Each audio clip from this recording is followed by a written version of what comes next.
there's no infrastructure. But why take that fear away? I mean, I think it was Sitaram Yechuri who pointed out today that well-to-do Indians, NRIs and people of Indian origin, when they're abroad, follow each and every traffic law. The moment they're back in their country, they're the first ones to violate those traffic laws because there is no fear of the law. Correct. There is no fear of retribution there. See, I do agree with Mr. Yechuri, and fear of the law may be a deterrent, may not be. I have my own doubts.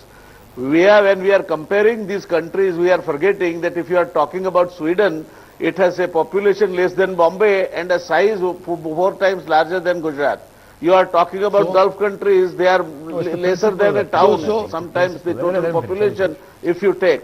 So the problems are different. The dimensions of the problem are different. It doesn't mean that you should not have the laws, you should not implement it. But over the period of years, this cancerous growth of non-observing any discipline has taken place. Now all of a sudden, if you have a magic wand by which you are trying to give any example, say if you come out of your house in London and go back, by the time you reach back your home, there are more than 500 photographs taken at various places, various junctions. Are we having this kind of an equipment in place?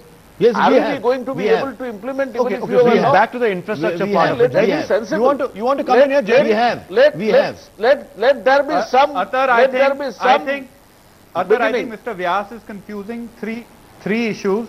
If you want to avoid, that's what Supreme Court says. Awareness, implementation, and deterrence are all the three things are required. Correct. And Supreme Court said today, even Correct. Section 304, culpable homicide not amounting to murder is not acting as a deterrent. So that's a clear signal. We need a more fairing deterrent, and that is this law. Now that has nothing to do with awareness and implementation. You can have a deterrent law, couple it up with the awareness and implementation. So this law doesn't hold any water, whatever Mr. Vyas is saying. Correct. So this is a larger issue. What's the rationale, Sanjay Hegde, behind? I spoke to a lady in the evening today, Mavis Russell. Her son had died on the roads of Delhi. How would you really justify this watering down of this particular clause, which says if you kill a minor with your car on the roads of the country, you'll only have to pay 50,000 rupees and you'll get away?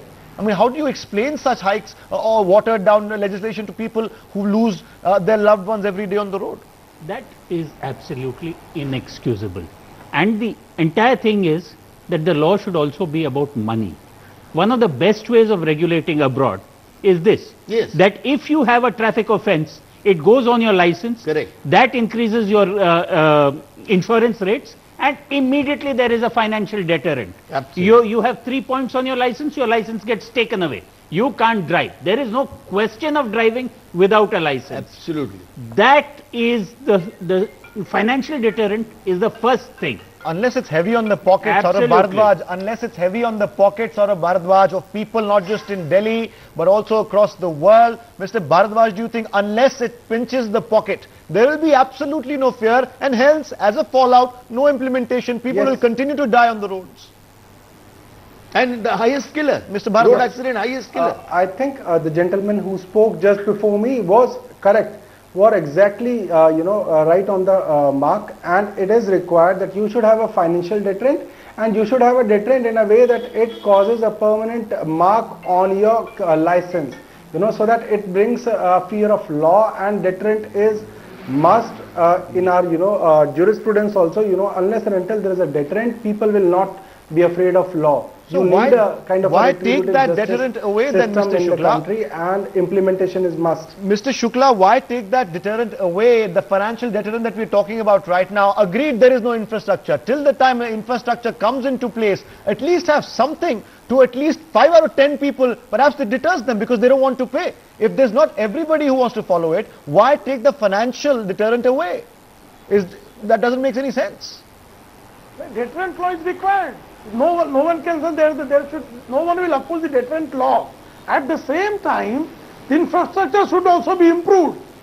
No, but these are two separate issues. That's what I'm trying to say. These are two separate issues. Implementation of the law and law two different things. Right now we need the law, then we will talk about implementation. Deterrent law is required. But what is the level of deterrence? It should be checked, it should be improved accordingly.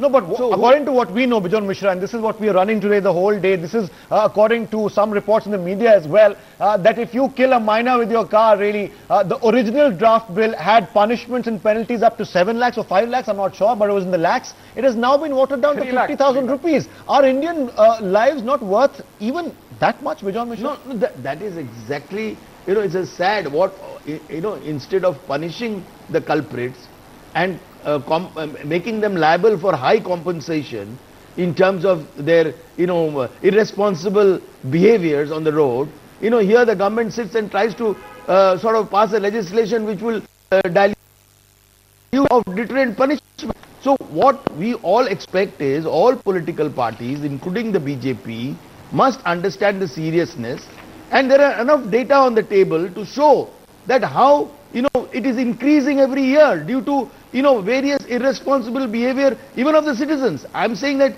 bring that fear in the citizens, discipline in the citizens. Okay. And that and why is the government shying away from that? The political will, many people, Jaiveer, Shergill, many people today I spoke to, and I'm coming to Mr. Vyas after this. Mr. Shergill, many people I spoke to today said there is an immense majority in parliament, but there is lack of political will when it comes to crucial and crunch issues like this one. Let me give you one figure. 1.2 million Indians, 1.2, let that sink in for a while. 1.2 million people have died on roads in the last decade as a result of rash driving. 12 lakhs. 12 lakhs. That is 12 lakh Indians who've died in the last decade because of road-related accidents. I mean, whether or not there is an infrastructure problem, whether or not there is an implementation problem, whether or not we need to increase deterrence, are 12 lakhs lives not enough? That we wake up today, summon the political will, and employ harsher methods to check one of our biggest killers ever. Atar, the figure 2,38,562 deaths, 16 children every day. 377 people every day, that's a jumbo jet crashing every day. That is the official figure. Second, why have we not heard any statement from Mr. Gadkari or anybody responsible to say what is the reason for dilution? To be Please honest, give us Mr. a Gadkari plausible spoke to the media reason. today. To be fair, and this is exactly what his response was, Jaiveer, and I'll ask you to respond to that response. When we asked him, Mr. Gadkari says, who says there are going to be dilution? So he wasn't clear. We're getting reports that there is a dilution, but he says, who I says? think, So Atar, on a lighter note, I think Mr. Gadkari himself has been caught violating traffic rules, so he's scared that tomorrow he'll be exposed to heavy penalty. That's the way you choose to look at it. But Mr. Vyas, let me get a couple of answers from you. That of course was in a lighter vein that Jaiveer was in fact on. Mr. Vyas, my point here is 12 lakh people dead. If we don't act now, whether it's infrastructure, whether it's increasing deterrence, Gadkari has never done violations which Sanjay Gandhi used to do. Mr. Vyas, hold on. Let's not. Is that the reason for diluting? Let's not get sidetracked. Mr. Vyas, is that the reason for diluting? I expect a better answer from you. No, let's not get sidetracked. That is not the reason, but you are quoting example, Jaiveer, which is absolutely irrelevant. Okay, let's not get sidetracked, gentlemen. My question is simple. Hold on, please, Jaiveer, please. Let's not get into this. My question is simple, Mr. Vyas. If this government doesn't do it, if the government with a 283 majority in parliament doesn't do it and has the political will, I don't think any government can.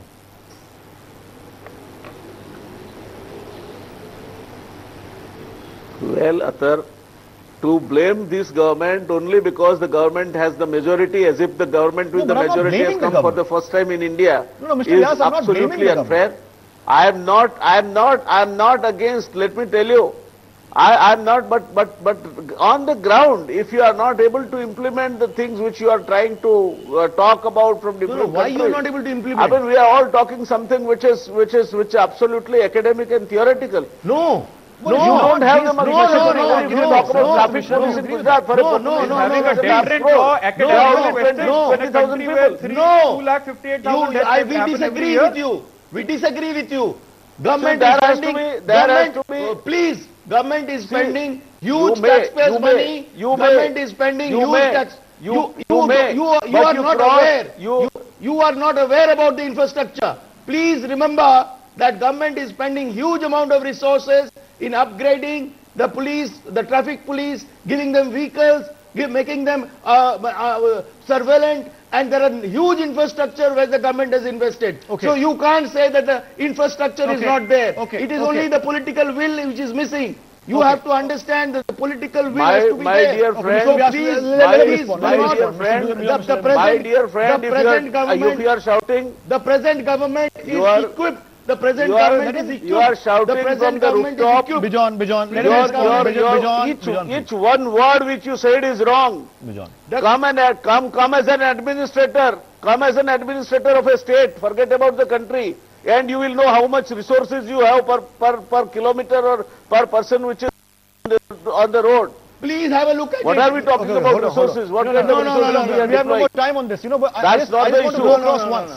Hold on. Mr. Vyas, simple question. I'm going to ask one question each to all my guests. Mr. Vyas, simple question. Do you think this is the right time to hide behind, say, infrastructural problems and say, look, we've reduced the fines, we've reduced the penalties, we've reduced jail time, no jail time or very little really. Is that going to help? I mean, coming up with excuses is something any government can do. But don't you think it's time now that we stop one of the biggest killers on our roads? 12 lakh people are already dead. Let me remind you, sir. You should, I am not defending that, but you should be competent first to do that. The law has of no value if you are not able to implement it. So you're saying watered down version is fine because we can't do any better. Jaiveer, Shergill, very quickly respond to that, then I come to Sanjay Hegde, then we wrap up. Jaiveer. Start with it. Let's No, I am save not lives. saying this. I am let's not save saying lives, this. I am have saying that for stricter 60 years we have not made Let's any save beginning in lives, this have stricter direction. laws. Let us make a beginning. Competence or incompetence of the government does not decide what law this country should have or should not have. Okay, Sanjay, very quickly. The real problem is defeatism. If you say we can't do anything, you won't do anything. Yes, Correct. yes. So the first thing is let's make a beginning. And the real beginning is that keep those vehicles off. Keep those vehicles off for 3 months, or any accident, off goes your vehicle for 3 months. Automatically people will stop. You may have a transporter strike for a few days, but that is a necessary cost of saving 12 more. So ultimately it all boils down to political will really, and of course perhaps if Mr. Gadkari would clarify really, I think this debate would be put to rest, but in all fairness he hasn't really made it very clear what the government's stand is at this point in time. It might change tomorrow, it might not. It might change tomorrow, it might not. No, I'm sure it will be in our favor. We'll tackle it as we get closer to it. Many thanks all of you for joining us. Jaiveer, Shergill, Mr. Vyas and Mr. Sanjay Hegde stay with us for the next one as well. I thank Mr. Bijon Mishra, Saurabh Bhardwaj and Mr. Prem Shukla who joined us for debate number 2. Time for a short break right now. Coming up next is a brutal assault on a Sikh gentleman in Birmingham. All about that in just a few moments. Don't go anywhere.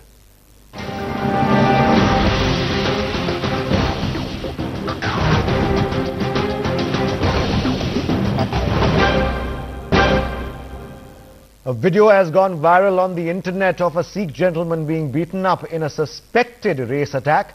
A hate attack, as has been said by the police, has been seized by the police after it was uploaded onto the internet. The victim can be seen desperately trying to cover his face and defend himself to no avail in Broad Street, Birmingham, an area where a large number of Indians and the Sikh community reside and have been doing so since generation. In the video, the crowd doesn't really come and help him.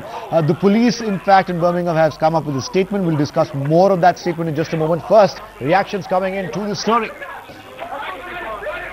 Racial attack in Birmingham is highly condemnable, and it's very, very unfortunate that the human values are falling so much that the people have developing so much of intolerance toward a person who belongs to a different race. In Birmingham, the Sikhs live in the large number, and if this kind of incident starts happening in the place like Birmingham, this is very, very unfortunate, and UK government should take this matter very seriously. Now we found that in the many parts of the Europe, a sort of movement is going on which is against the Indian origin people. Britain once again have started witnessing the racial discrimination, and a Sikh has been brutally beaten up on the sectarian, narrow, nationalistic ideas. What happened to the British people? Where the British ethics has gone? nobilities, noble people. They used to be called noble people. Where the nobility has gone? There should be a government-sponsored program which should clarify that these are Sikhs and they have nothing to do with the herbs. And the Indian government should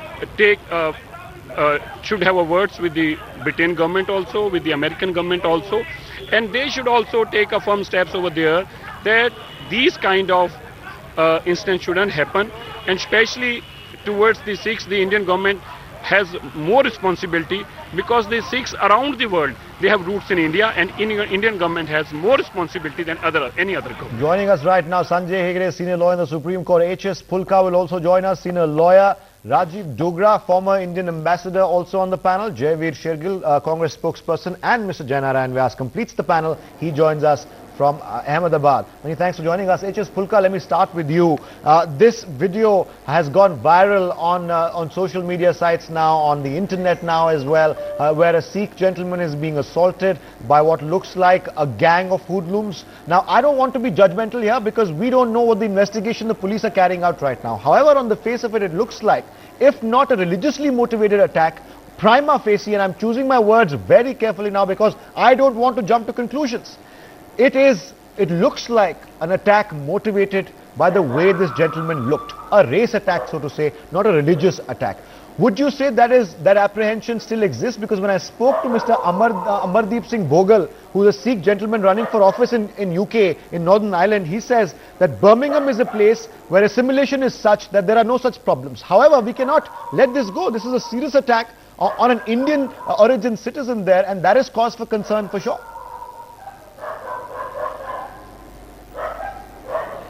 We seem to have lost Mr. Pulka's phone line right now. We'll try and get back to him as soon as possible. Mr. Pulka, of course, will stay with us. Jaiveer, Shergill, Jainarayan Vyas, Sanjay Hegde.